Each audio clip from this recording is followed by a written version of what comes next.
Hello, and welcome to the Alone Together webinar. My name is Alexavery Hawkins, and I use they, them, theirs pronouns. I'm a staff psychologist at UTD Student Counseling Center. And hello, my name is Dr. Aisha Evans, and I am a staff psychologist and liaisonship coordinator at the Student Counseling Center as well. And my pronouns are she, her, hers.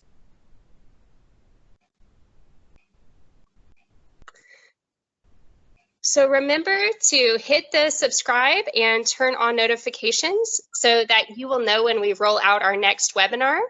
To make this presentation more accessible, know that you can also click on the settings button and turn on the closed captioning. In general, we hope to spend about 20 to 30 minutes with you today to go over the information we have. So just a quick overview about what we'll be talking about today. We'll basically be exploring ways to communicate with your family, manage your time, practice self-care, and also prepare for some difficult dialogues that you might have. And we understand that given the constant changing and evolving that occurs with COVID-19, some of the information that we share with you today may or may not directly apply to your current situation as we're filming it. So please just bear that in mind.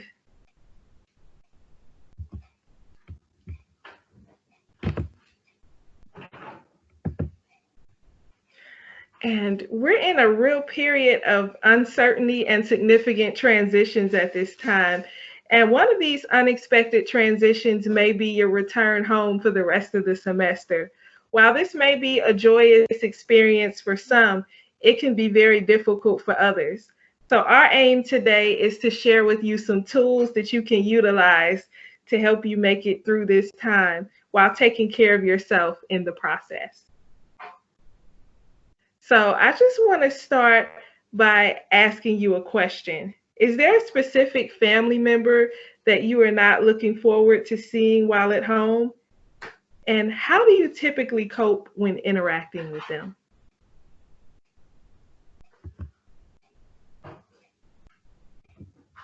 Just take a moment to think about that.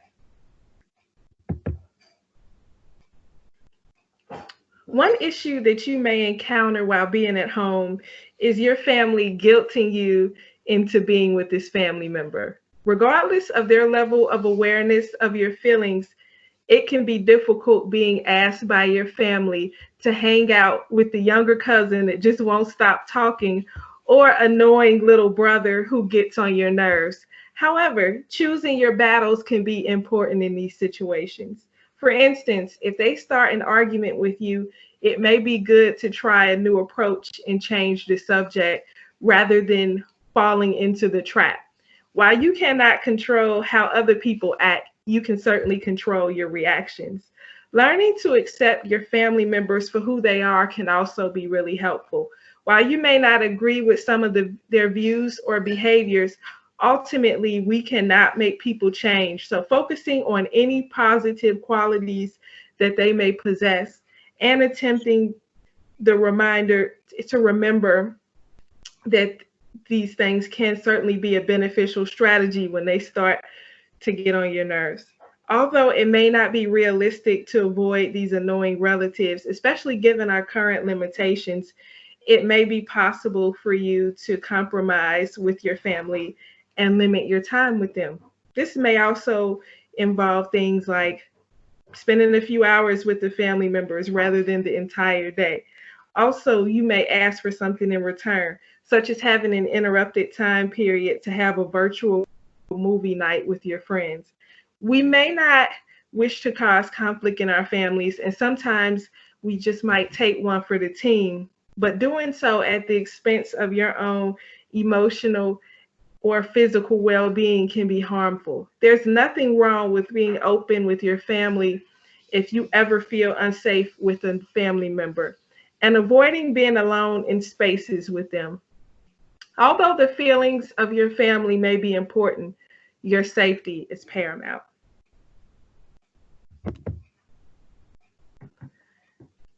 While being in the midst of our families and away from our normal environments, it can be easy to push away our typical self-care routines to the side.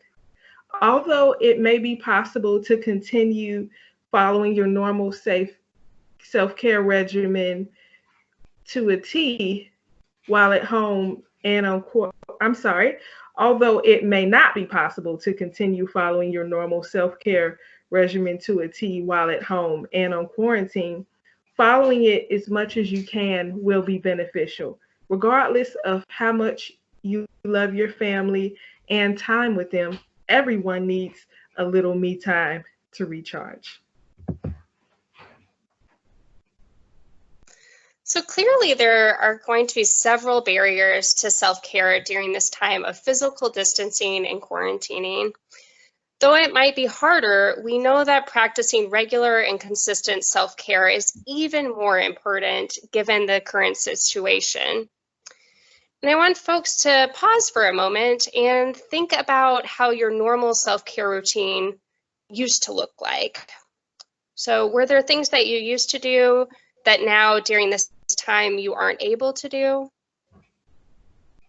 I know for me, I used to attend in-person ballet classes for adults and would go out to eat at restaurants with my friends and family. Now, of course, those are not currently options that I can pursue. So what we must do is to start identifying ways that we can adapt previous self-care routines into our current situation. So looking specifically at my old self-care routines, you might be puzzled with how I could do these things and implement those self-care practices.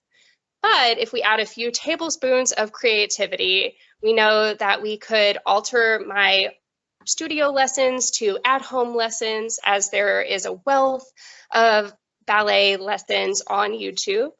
And instead of eating out with friends at a restaurant, I could stay at home, order food with no contact delivery to my house, and FaceTime or video chat with my friends while we eat dinner. Y'all even can order the same thing from a restaurant to have even greater sense of cohesion and connection in that shared experience. And something I do want to validate is that likely you will experience these adapted versions as less than ideal. However, some might also develop a heightened sense of appreciation in these times when we do get to socialize with others, which might have been underappreciated in the past.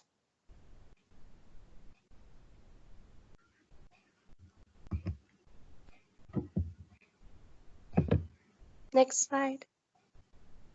Awesome.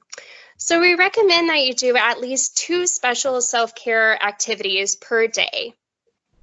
For ideas, we've pasted a short list of common activities, but know that the options are endless. It's really important to be thinking about self-care as a multifaceted concept.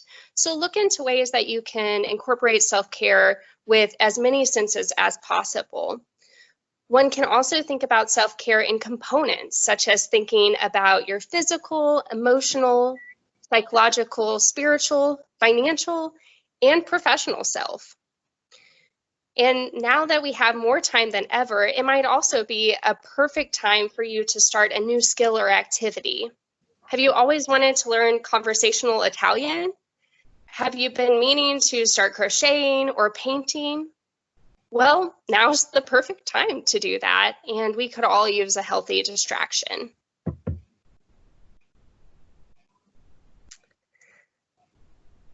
And so in going into some specific ways that we can care for ourselves, we know that exercise can be a great way to keep your mind off stressful situations, and it's a natural stress reliever. So while many gyms and workout classes may not be an option in person, we know that there is a plethora of options of free workout videos on YouTube and lists of sets of workout experiences that you can use on the web. Remember, the goal is to move in a joyful way, so not in a way that is causing immense physical pain or that is causing mental unhappiness. Working out can be anything you want it to be, so there's no need for workouts to be dreaded or despised if you're truly listening to your body and selecting fun and engaging activities. Because you might be spending countless of hours sitting on a computer, it's also important to remember to stretch once in a while to release that tension that's built up over time. Please remember that if you think you are sick, injured, or if it's dangerous outside, or if there's poor weather, you might want to wait until there's better time to exercise and practice sound judgment and take care of yourself. And per the CDC, we also suggest that when outside, you remain at least 6 feet away from others to reduce your risk. And for some living in crowded spaces, we know that this might be difficult. So maybe thinking about scheduling your walk or your run in a less busy time, such as the morning or late afternoon.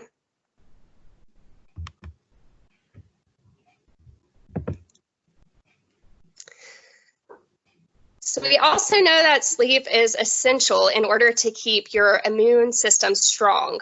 For most adults, we do recommend 7 to 9 hours of sleep.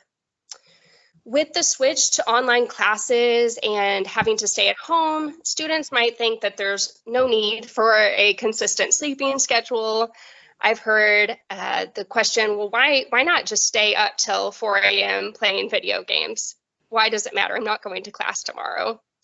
However, we really do encourage students to figure out a consistent sleeping schedule that works for you, rather than falling into the trap of binge sleeping or sleeping whenever you're bored. This way you can feel more productive throughout the day and establish an internal clock of sleep and wake hours that keeps you feeling rested and energized throughout the day.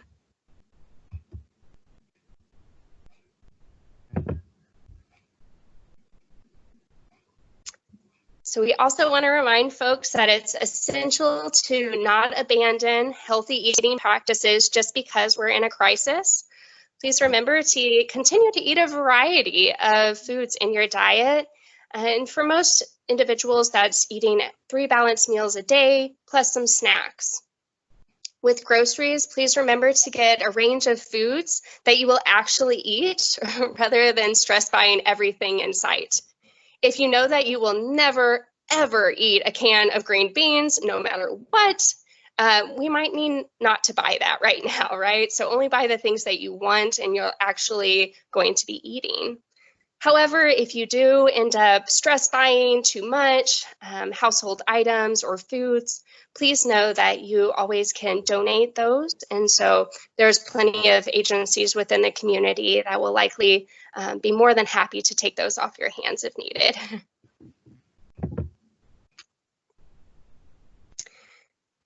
And so as a therapist, one of my core beliefs is that the client is the expert on themselves, given that they have a lifetime of experience in their body. This also applies to our limits. Limits are important things to be mindful of, especially in a time when social media posts and individuals in our life might be adding exponentially to our stress and feelings of unwellness. Now is a critical time to be aware of your limits so that you can also practice boundary setting with social media consumption and interpersonal exchanges. An important factor to consider is the amount of time that you spend on social media.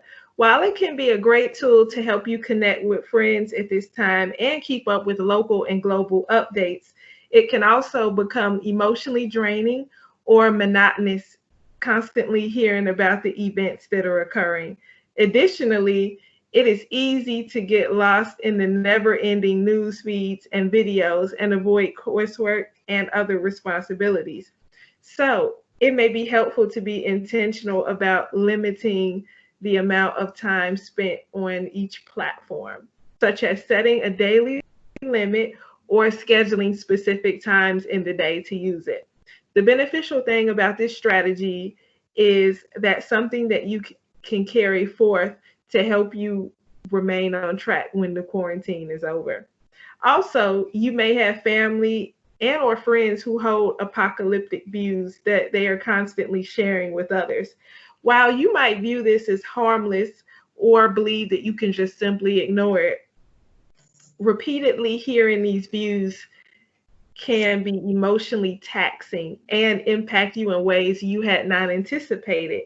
During your interactions with these loved ones, a helpful approach may be changing the subject to something less grim or inviting them to engage in an unrelated activity with you to help them get their mind off of this topic.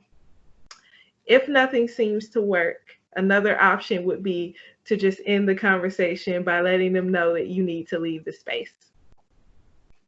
And if you are living with others and you're starting to feel claustrophobic or smothered by family, it might also be helpful to establish a secret hideout. For those who do have the opportunity to go into a private room, it might be good to establish some me time hours to share with others so that you can get some much needed privacy. This hopefully will improve your mood and make family time more tolerable and even enjoyable if given the appropriate space. For folks without a separate space, think about if there is maybe a less populated area in the home, or if you're able to, maybe going on a walk to get some much needed fresh air.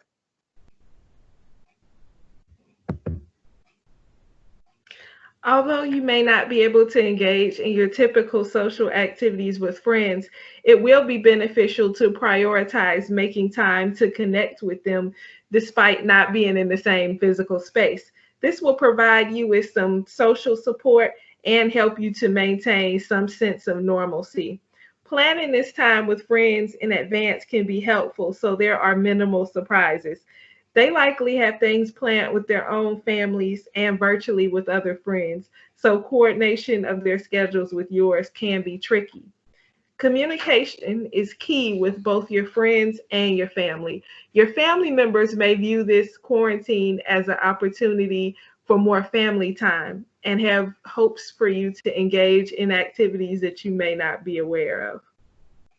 So it will be helpful to let them know about your plans ahead of time. This will also allow you to model open communication, which will hopefully result in them following suit. While your parents may still complain about you devoting time to hang out with friends virtually, this idea may grow on them more if they have more time to sit with it. It can also be beneficial to keep family traditions in mind and plan around them. For instance, if your family typically eats dinner at 5 p.m., planning to play video games with your friends at 5:15 may not be the best idea. Lastly, we wanted to share about having difficult dialogues. Being required to go back home might have accelerated your plans to share something important with your family. Beyond COVID-19 related life adjustments and news, there might be issues that you might want to discuss with others. Things like coming out, wanting to share about a new romantic partner, changing majors or career paths, not doing so hot in school, needing to quit school or maybe being fired or laid off from a job, or needing to confront or give critical feedback to another.